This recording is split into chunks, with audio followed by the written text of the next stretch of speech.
Mahigit 200,000 pisong halaga ng shabu ang nasamsam ng mga operatiba ng pulisya mula sa isang drug suspect sa Butuan City.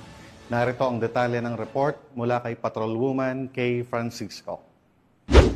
Sa patuloy ng kampanya kontra ilegal na droga, matagumpay na nagsagawa ng bypass operation ang Police Regional Office 13 na nagresulta sa pagkakaaresto ng isang hinihinalang tulak na droga at pagkakasamsam ng mahigit 271,000 pesos ang halaga na hinihinalang shabu sa Barangay Limaha, Butuan City nito lamang Huwebes, Hunyo 19.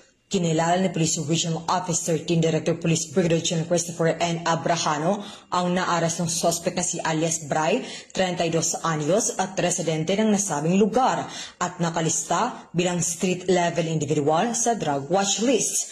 Naaresto ang suspect matapos makipagtransaksyon sa isang operatibang nagpanggap na buyer.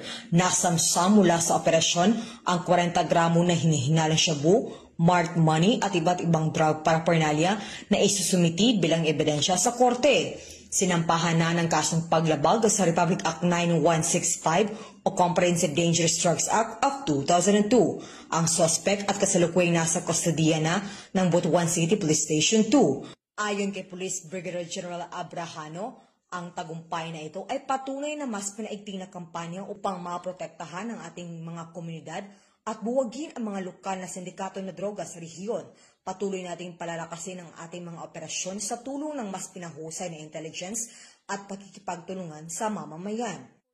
Mula rito sa rehiyon ng Caraga, ako ang Police News Network Correspondent, Patrolwoman Kay Francisco, alagad na batas, tagataguyod ng balitang pulis.